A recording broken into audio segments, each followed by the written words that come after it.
Baik, sebelumnya saya mohon maaf nih karena saya rubah jadwalnya karena di jam 5 ternyata saya ada urusan yang perlu saya lakukan.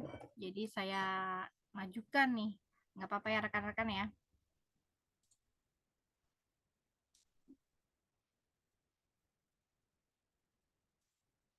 Baik.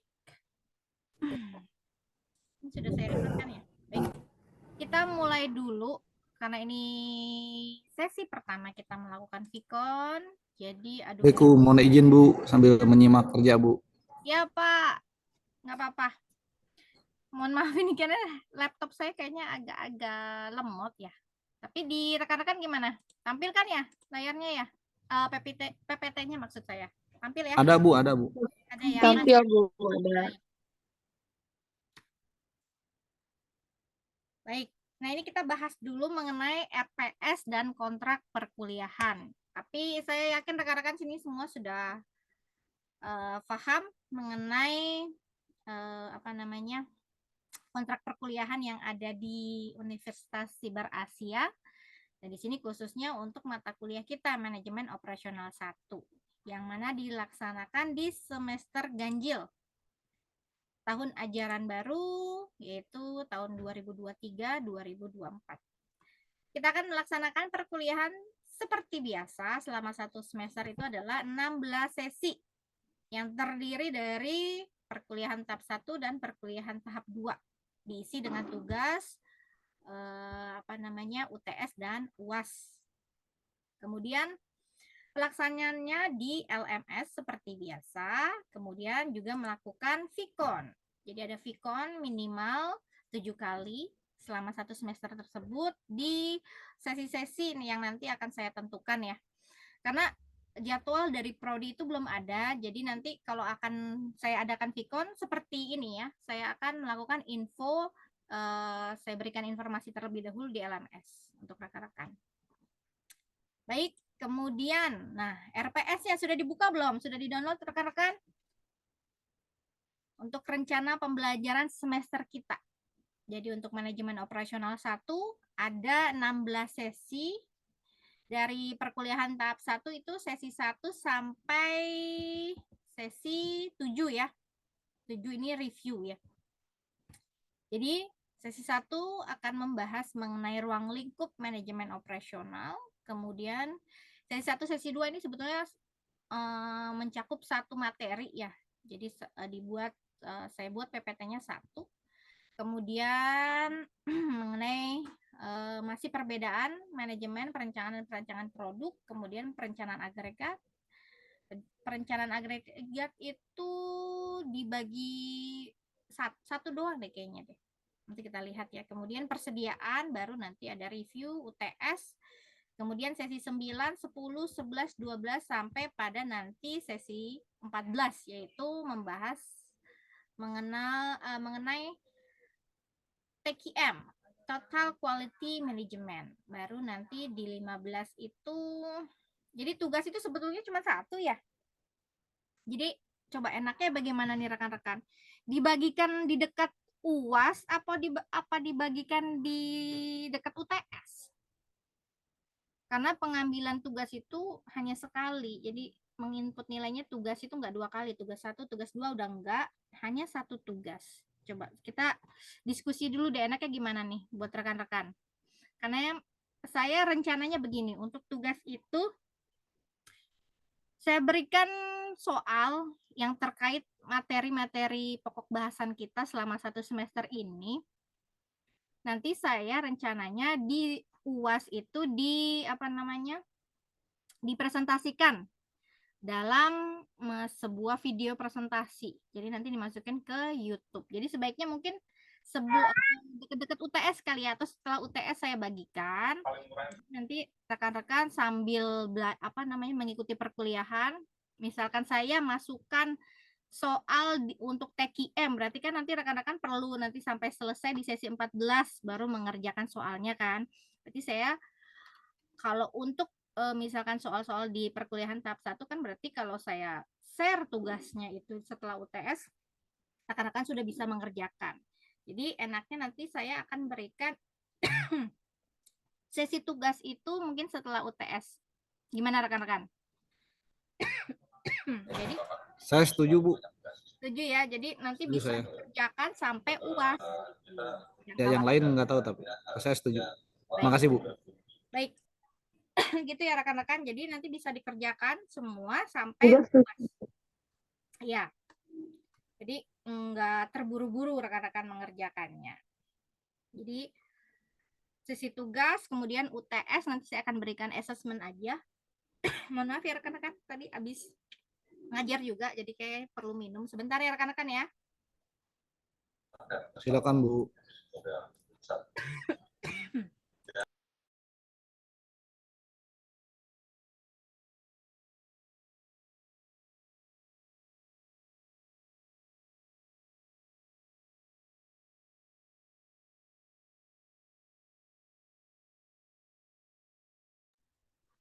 Baik.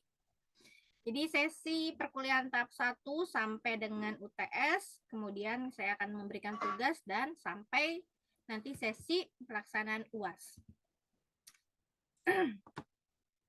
Kemudian untuk referensi buku yang digunakan, jadi ada beberapa buku yang digunakan. Ini rekan-rekan pilih saja sedapatnya aja yang terkait dengan referensi untuk perkuliahan manajemen operasional. Cuman yang saya pakai ini Heiser dan Render ya. Sudah pasti itu saya pakai. Hani Handoko juga dipakai, tapi ini aja. Heiser dan Render ini buku 1, buku 2 udah mencakup semuanya. Kemudian untuk aktivitas perkuliahan. Nah, ini juga rekan-rekan sudah paham bahwa dalam pelaksanaan aktivitas perkuliahan atau kegiatan yang wajib rekan-rekan lakukan selama 1 semester agar lulus mata kuliah manajemen operasional 1 ini, gak hanya lulus manajemen operasional tapi di mata kuliah lainnya. Yang pertama adalah aktif dalam forum diskusi. Jika ada kuis maka mengikuti kuis. Kemudian apa saja sih yang mencakup forum diskusi dan kuis? Terdiri dari diskusi di forum LMS, misalkan saya memberikan materi, kemudian rekan-rekan bisa mulai menanggapi materi tersebut, kemudian dapat berupa pertanyaan atau menjawab pertanyaan, kemudian menjawab kuis dan mengikuti Vicon bagi yang tidak berhalangan. Kemudian melakukan atau menyelesaikan tugas yang diberikan terkait pokok bahasan atau materi. Kemudian mengikuti UTS dan UAS. Nah, ini UTS-nya saya akan berikan assessment atau menjawab soal saja. Sama seperti tugas, jadi contoh kasus, nanti rekan-rekan berjawaban. Nanti tugas itu baru nanti terkait dengan UAS. Jadi kalau UTS dia berdiri sendiri, sedangkan tugas ini akan terkait dengan UAS. Jadi UAS itu adalah presentasi jawaban dari tugas ini, ya. Jadi nanti rekan-rekan saat UAS itu hanya mensubmit link video saja. Video dari presentasi rekan-rekan menjawab tugasnya. Jadi kalau misalkan saya berikan contoh kasus mengenai menghitung pola produksi, termasuk termasuk ke dalam materi perencanaan agregat. Jadi rekan-rekan berikan jawabannya dalam bentuk mensubmit di tugas itu jawaban soalnya. Pola produksi kan ada 3 nanti. Rekan-rekan jawab ketiga pola produksi tersebut. Nanti pada saat UAS, rekan-rekan presentasikan jawabannya. Misalkan pola produksi konstan ini hasilnya yang dihitung untuk incremental cost-nya itu biaya ini, biaya ini, biaya ini. Didapatnya dari sini, dari sini, dari sini gitu. Jadi presentasi jawaban dari tugas. Seperti itu ya rekan-rekan. Untuk tugas dan UAS itu terkait. Sedangkan UTS ini dia sendiri hanya menjawab assessment atau soal jawaban. Ada pertanyaan nggak? Paham ya rekan-rekan ya? Untuk Siap, Bu. Siap. perkuliahan. Baik. Kemudian kita masuk ke penilaian. Nah, ini sama ya semua mata kuliah, yaitu penilaiannya, indikator penilaian atau bobot penilaiannya terdiri dari tugas, bobotnya 20%, UTS 20%, UAS 30%, dan kehadiran 30%. Total semua 100%. Jadi kalau rekan-rekan semua mencakup presentasinya penuh semua, otomatis dapat A di akhir apa namanya perkuliahan. Jadi kalau A otomatis artinya lulus untuk mata kuliah manajemen operasional 1. Itu ya rekan-rekan ya. Nah ini adalah kontrak perkuliahan kita selama 1 semester. Nah, saya minta kehadiran itu harus di-maintain ya rekan-rekan. SIS kan rekan-rekan sudah apa namanya sudah mengetahui ya ada SIS. Jadi student engagement score-nya itu harus di-maintain, jangan menurun. Yang baik adalah apa namanya peningkatan. Jadi bukan menurun tapi peningkatan untuk SIS. Jadi dari situ dosen, kadang-kadang ada dosen malah yang menggunakan SIS itu untuk melihat keaktifan mahasiswa dan melakukan presensi. Jadi kalau misalkan di bawah 80% mungkin saja bisa dianggap wah mahasiswa ini nggak aktif meskipun rekan-rekan melakukan diskusi. Tapi SIS-nya itu rendah. Maka dosen tersebut karena hanya melihat SIS dianggap tidak aktif, tidak hadir di setiap sesinya. Jadi kan setiap sesi itu kan ada skornya. Jadi ada dosen yang menggunakan SIS tersebut untuk mengisi presensi. Nah, sekarang kita masuk ke materi kita.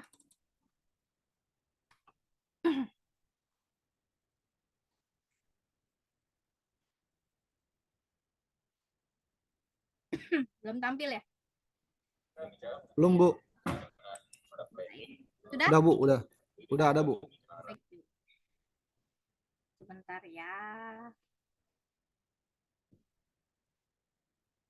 Ini hang, tidak bisa diklik.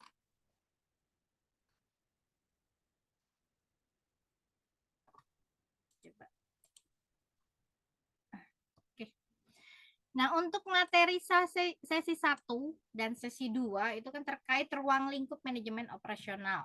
Kemudian fungsi dari manajemen operasional dan konsepnya bagaimana. Kita mulai ya rekan-rekan, ini masih teori kok, jadi nggak perlu apa namanya tegang dalam sikon kita kali ini. Yang pertama, jadi capaian pembelajaran untuk sesi 1, sesi 2 adalah kemampuan dalam menjelaskan ruang lingkup fungsi dan konsep manajemen operasional dan mampu menjelaskan sejarah perkembangan manajemen operasional. Kemudian kemampuan dalam membedakan konsep manajemen perencanaan dan perancangan produk.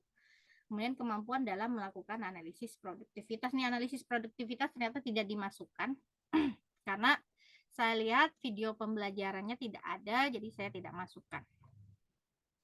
Baik, jadi untuk pertama, rekan-rekan mungkin sudah baca ya, sudah download dan sudah mulai membaca bahwa pertama ini kita harus mengerti apa sih yang namanya manajemen operasional. Jadi manajemen operasional ini saya kutip dari Heiser dan Render, buku yang saya pakai, yaitu mendefinisikan MO atau manajemen operasional ini sebagai bentuk pengelolaan menyeluruh, jadi secara menyeluruh dan optimal pada aspek tenaga kerja, barang-barang, mesin, peralatan, dan bahan mentah. Jadi ini tuh disebut sebagai faktor-faktor produksi. Jadi atau faktor-faktor produksi yang bisa dijadikan produk barang dan jasa. Jadi mengelola secara menyeluruh dan optimal pada aspek tenaga kerja, barang-barang seperti mesin, peralatan, dan bahan mentah atau yang biasa disebut dengan faktor produksi yang nanti bisa dijadikan produk barang dan jasa.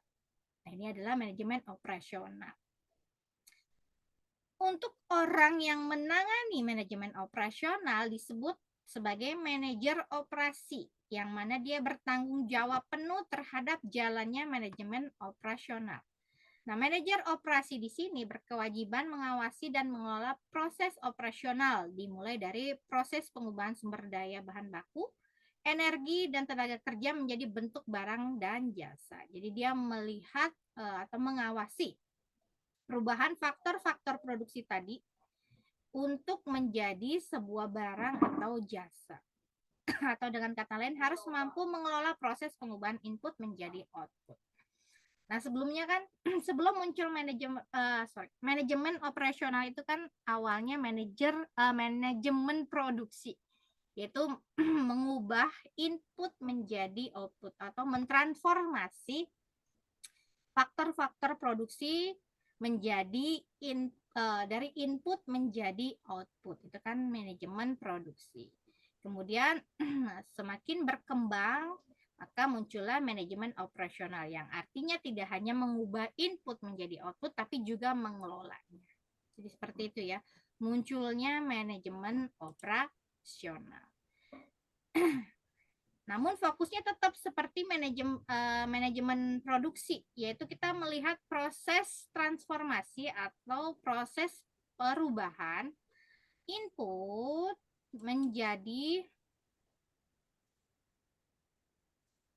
dari input ini yang terdiri dari sumber daya atau tadi faktor-faktor produksi ya.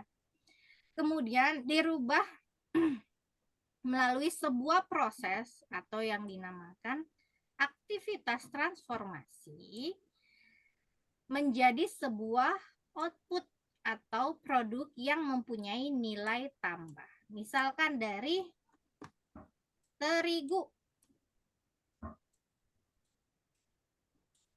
Oh, ini jelek sekali tulisan saya. Baiklah. Terigu ya.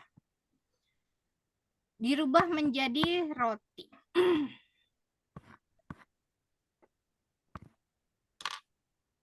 Kalau pakai ininya, stilusnya dia nggak nyata. Menjadi roti. Ini merupakan proses transformasi nggak? Kalau dilihat. Dari Ya, Bu. Ya, Iya, Bu. dari tepung terigu kita rubah menjadi roti. Berarti roti tersebut kan mempunyai nilai tambah ya dari bahan bakunya yaitu terigu. Ini adalah sebuah Value added. proses transformasi dari input menjadi output. Paham ya rekan-rekan ya? Paham, Bu. Paham, Bu. Baik. Nah, kita bahas dulu nih. Yang termasuk ke dalam input apa saja? Input dapat dikelompokkan dalam 3 jenis, yaitu manusia, material, itu meliputi bahan baku. Tadi kan kita bahas tepung terigu, dia masuk ke dalam bahan baku. Kemudian fasilitas fisik dan peralatan pabrik, di sini bisa berupa tenaga kerja juga, kemudian mesin juga. Kemudian capital, berarti bentuknya dalam dana atau modal dalam bentuk stok dan pinjaman. Jadi ini termasuk ke dalam faktor-faktor produksi. Kita singkat PP. Ini adalah inputnya. Apa yang akan kita ubah menjadi nanti jadinya output. Terdiri dari manusia, material, bahan baku, fasilitas fisik, dan peralatan pabrik, kemudian kapital. Kita rubah. Tapi sebelum kita rubah kan perlu kita masukkan dalam sebuah proses atau sistem. Nah, sistemnya di sini merupakan kumpulan elemen yang saling berinteraksi dan berinterdependensi dalam lingkungan yang kompleks untuk mencapai tujuan tertentu. Sistem juga merupakan penyelesaian persoalan mulai dari identifikasi kebutuhan hingga menghasilkan suatu operasi sistem yang efektif. Jadi kita perlu menentukan sistemnya itu bagaimana untuk melakukan atau mengubah input tadi menjadi sebuah output. Perlu adanya sistem dan proses. Nah, prosesnya ini adalah aktivitas transformasi atau aktivitas penambahan nilai di situ. Jadi terjadi ketika kita sudah memasukkan input di proses ini. Jadi di situ adalah aktivitas atau kegiatan yang mana dilakukan penambahan nilai dari tepung tadi untuk dirubah menjadi sebuah produk atau output. Jadi adalah aktivitas atau kegiatan transformasi atau aktivitas penambahan nilai yang terjadi melalui transformasi satu atau beberapa material menjadi sebuah produk. Jadi diperlukan adanya sistem, juga diperlukan adanya proses dalam mengubah input menjadi output. Nah, outputnya bagaimana? Outputnya tentu adalah bisa, kalau misalkan dia produk dan jasa, berarti bentuknya bisa berwujud dan tidak berwujud, yang mengalir dari proses produksi dan kembali lagi ke lingkungan serta memiliki nilai tambah. Nah, contohnya tadi Saya sudah jelaskan tepung terigu. Kalau tadi dirubah menjadi roti, kalau ini diproses menjadi apa? Mie instan. Berarti inputnya apa nih? Inputnya adalah Tepung terigu. Terigu. tepung Terigu. Terigu. Ya, tepung terigu, Bu, inputnya. Iya. Ya, inputnya adalah tepung terigu. Outputnya apa? Roti. Oh, Pak, yang di sini, Pak. Mie instan. Mie instan. Di sini mie instan, sorry. Tadi saya ingat ke rotinya. Di sini adalah outputnya adalah mie instan. Nah, kalau kita lihat proses penambahan nilainya itu di mana? Dari tepung terigu menjadi output. Nah, kita Proses lihat, produksi, Bu, proses produksi. ya, melalui proses produksi. Tapi kita lihat katanya akan menambah nilai. Maka kita bisa lihat pertambahan nilainya itu dari harga jual mie instan yang lebih tinggi, berarti terjadi penambahan nilai tepung terigu ketika diolah menjadi mie instan. Otomatis terigu tadi nilainya bertambah, berubah menjadi mie instan yang harganya lebih mahal daripada tepung terigu. Kan asumsinya seperti itu. Jadi adanya proses pertambahan nilai itu artinya dilihat dari harga jual mie instan tersebut. Yang lebih tinggi berarti terjadi penambahan nilai tepung terigu ketika diolah menjadi mie instan, ya. Jadi inputnya adalah tepung terigu, outputnya adalah mie instan. Kemudian mengidentifikasi pertambahan nilainya bisa dilihat dari mana? Dari harga jual. Harga jual dari produk atau output tadi. Seperti itu ya rekan-rekan ya. Kemudian Ya, Bu. kita masuk ke dalam pentingnya manajemen operasional. Jadi untuk berjalannya suatu bisnis ataupun organisasi memerlukan 3 fungsi. Nah, ini rekan-rekan sudah pasti tahu ya, yaitu bagian produksi atau production atau operation, kemudian pemasaran atau marketing, dan juga finance atau keuangan. Ada 3 fungsi dari sejalannya suatu bisnis atau usaha ataupun organisasi memerlukan 3 fungsi utama. Produksi atau operasional, kemudian marketing dan finance. Nah, manajemen operasional ini merupakan salah satu dari 3 fungsi utama tersebut. Jadi, manajemen operasional adalah di sini bagian produksi, production atau operation. Nah, dengan mempelajari manajemen operasional, kita dapat mengetahui bagaimana suatu barang ataupun jasa itu diproduksi. Tadi dari proses input diubah menjadi atau transformasi menjadi output. Kemudian tujuannya dari manajemen operasional. Di sini bisa dilihat secara literatur ya, meningkatkan efisiensi perusahaan atau dikenal juga dengan efisiensi. Kemudian meningkatkan produktivitas perusahaan atau productivity. Nah, harusnya ini ada nih di sini, kita harusnya menghitung produktivitas ya. Tapi nggak dimasukkan. Kemudian meminimalisir biaya pengeluaran perusahaan untuk berbagai kegiatan. Disebut juga dikenal dengan istilah ekonomi. Kemudian memiliki tujuan peningkatan kualitas perusahaan atau dikenal dengan quality, dan mempunyai tujuan mengontrol waktu produksi seminimal mungkin. Dikenal dengan reduce processing time. Jadi secara keseluruhan adalah tujuan dari manajemen operasional. Kemudian setelah membahas tujuan manajemen operasional, kita masuk ke dalam fungsi produksi. Fungsinya untuk apa sih produksi tersebut? Atau fungsi dari kegiatan produksi adalah menciptakan barang ataupun jasa. Nah, kalau tadi kan kita sudah lihat perubahan transformasi dari input menjadi output untuk produk barang. Nah, coba kalau jasa gimana? Coba saya ingin rekan-rekan memberikan pendapatnya. Kalau proses perubahan input menjadi output untuk produk jasa, contohnya gimana?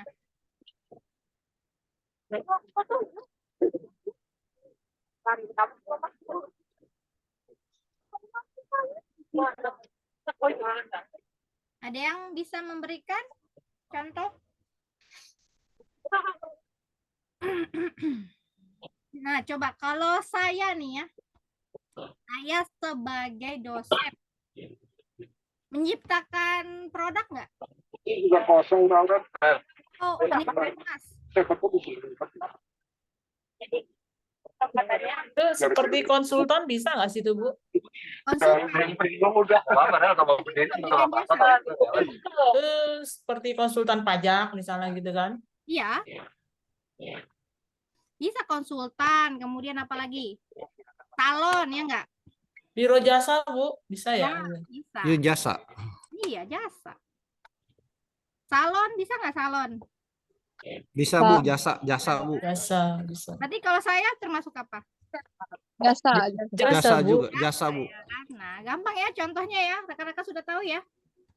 Ya, Siap Bu. Kemudian, aktivitas produksi di perusahaan manufaktur terlihat nyata. Dalam hal ini dapat dilihat adanya produk berwujud. Jadi kalau kita lihat aktivitas di perusahaan manufaktur kan dia berarti produksi ya kan?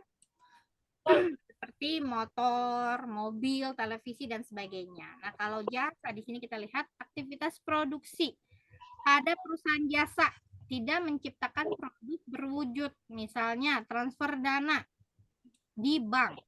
Dia memberikan jasa kan, pelayanan.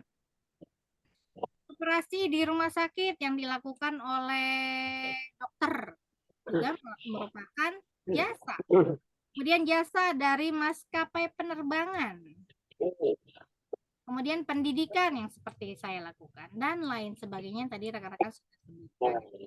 Tahu ya bagaimana membedakan barang ataupun jasa. Jadi produk barang ataupun jasa. Nah, sekarang fungsi dan peran manajer produksi atau operasi. Jadi yang menangani manajemen operasional itu kan manajer produksi atau manajer operasi. Jadi peran seorang manajer operasi mengikuti prinsip dari fungsi manajemen secara umum. Jadi manajemen terdiri atas 4 kegiatan yang kita sudah tahu. Kan kalau di apa namanya? Kalau di marketing ya, manajemen SDM, apa fungsinya 4 kegiatan kan PO, AC ya. Tahu nggak PO Aceh? Rekan-rekan sudah dapat kan manajemen sumber daya manusia? Kayaknya planning, Bu. Kayaknya planning, Bu. Ya, Organizing, actuating and control. Betul sekali. Jadi POAC itu adalah planning, organizing, actuating, dan controlling. Control. Perencanaan, Bu. pengorganisasian, pengarahan atau directing di sini ya. Itu kan actuating. Dan pengendalian atau controlling. Sama kan? Bedanya di sini doang, ini cuma beda penyebutannya aja. Tapi pada intinya sama. Oke? Nah, ini adalah fungsi dan peran manajer operasi atau produksi yang melakukan fungsi manajemen yang terdiri dari 4 kegiatan. Nah, tugasnya apa aja? Di sini memimpin beberapa aktivitas organisasi dengan bekerja melalui orang lain untuk mencapai tujuan organisasi, kemudian fokus kepada hubungan antar manusia, komunikasi dan perilaku organisasi, dan pengambilan keputusan dan mengarahkan sistem operasi ke arah sasaran organisasi. Nah, ini rekan-rekan bisa baca ya sendiri ya. Kemudian kalau untuk melakukan apa namanya mencari lebih lanjut atau lebih jelas bisa tadi buka referensi buku yang tadi saya sampaikan. Kemudian di sini tanggung jawabnya juga rekan-rekan bisa baca untuk manajer produksi yang memiliki tanggung jawab pada bidang-bidang tertentu dari teknologi, kemudian utilisasi, isu-isu, waktu tanggap, sampai pada nanti di sini ada pengembangan tenaga kerja, pelayanan pelanggan, kualitas, sampai pada peningkatan produktivitas. Nah, saya masuk ke dalam strategi operasi. Jadi rencana yang disatukan menyeluruh dan terpadu yang mengaitkan keunggulan strategi perusahaan dengan tantangan lingkungan dan yang dirancang untuk memastikan bahwa tujuan utama perusahaan dapat dicapai melalui pelaksanaan yang tepat oleh perusahaan. Jadi mungkin rekan-rekan sudah paham bahwa Suatu organisasi atau bisnis ataupun usaha itu perlu strategi.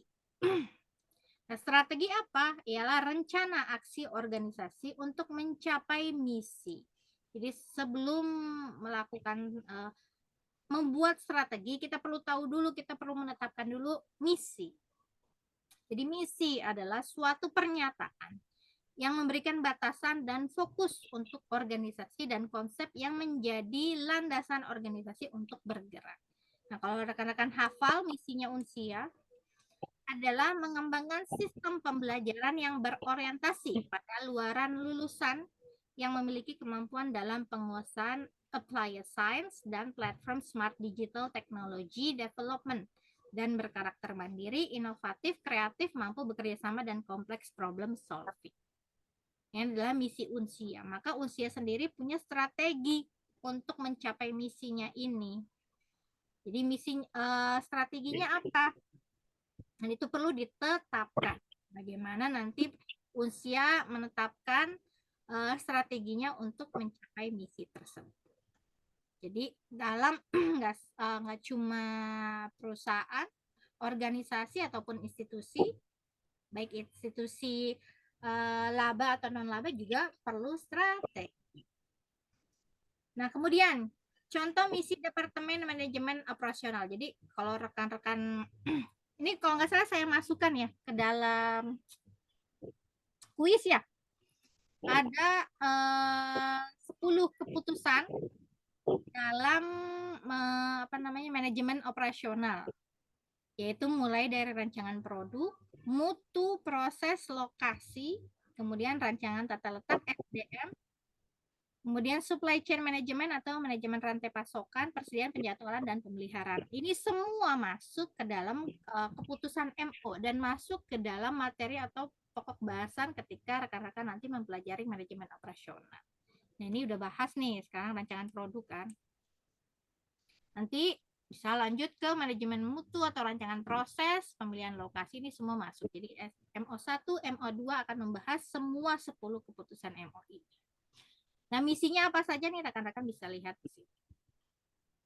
Nah, ini berarti sesi 1, sesi 2 kita sudah selesai. Untuk sesi 1, sesi 2 kita masih slow dulu, kalem dulu, masih teori-teori. Kita belum masuk ke dalam hitungan-hitungan atau contoh kasus. Baik, ada pertanyaan nggak rekan-rekan? Saya mohon maaf ya karena buru-buru karena ada urusan nih jam 5. Bu, sekarang boleh komen sedikit, Bu? Boleh Pak. Ya, saya Pak Uji, Bu. Iya Pak. Jadi ini Bu terkait dengan apa tadi manajemen produksi ya, artinya manajemen operasional yang terkait dengan produksi. Memang di sini ada planning ya Bu ya. Ada. Memang di beberapa perusahaan memang si planning itu masuknya enggak ke produksi, tapi memang khusus di departemen planning gitu Bu. Oh ada ya sendiri dia. Ada seperti itu. Jadi ada departemen khusus yang membawahi production planning, tapi dia bukan production, tapi dia memang khusus di apa planning gitu. Oh iya. Jadi perencanaannya seperti itu. Gitu. Jadi manajer produksi itu tidak bertanggung jawab terhadap pembuatan order planning gitu. Dia hanya melaksanakan atau eksekusi aja gitu. Betul, eksekusi Pak. Order Bu. Itu aja Bu. Terima kasih. Sama-sama, terima kasih. Ya memang betul Pak. Memang ada bagian sendiri untuk planning seperti misalkan di pabrik ya. Dia nggak masuk ke dalam produksi, plan produksi. Tapi dia bikin estimasi untuk misalkan mau buat besok ini ada planning pembuatan misalkan produk kulkas atau mesin cuci berapa, itu ada sendiri memang bagian. Iya betul, seperti terpisah Bu. Jadi ya, produksi itu hanya eksekusi aja berdasarkan order. Iya betul Pak. Baik, ada lagi? Ada lagi rekan-rekan yang mau memaparkan pendapatnya? Silakan.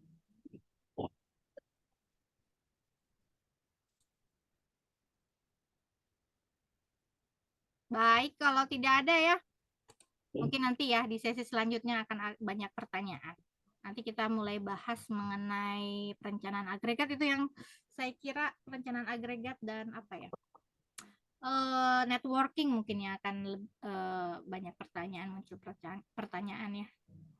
Baik, kalau tidak ada pertanyaan, saya rasa cukup ya sesi Vicon kita hari ini. Terima kasih untuk rekan-rekan yang sudah hadir. Saya tutup. Wassalamualaikum warahmatullahi wabarakatuh. Waalaikumsalam. Waalaikumsalam Terima kasih Bu. warahmatullahi Terima kasih Bu. wabarakatuh. Sama-sama, terima kasih Pak Terima kasih, Yosef. Bu. Iya, Terima kasih, Bu. sama-sama.